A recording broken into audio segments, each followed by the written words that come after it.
Dineo Ranaka has once again found herself trending after social media users noticed a shift into full-on content creation following a video of her vlogging while doing grocery shopping. The moment sparked conversations about how public figures evolve, especially in the digital age, as many viewers pointed out that Dineo was once very vocal about her dislike for influencer culture. Now the same platform she criticized appear to be part of her daily life, with fans saying she's simply embracing new streams of income while staying visible.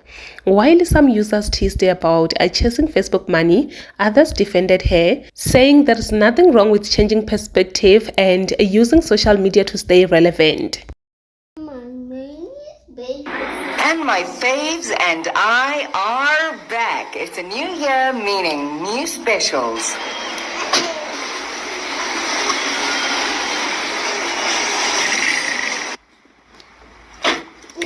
I could have sworn I packed 2 bags.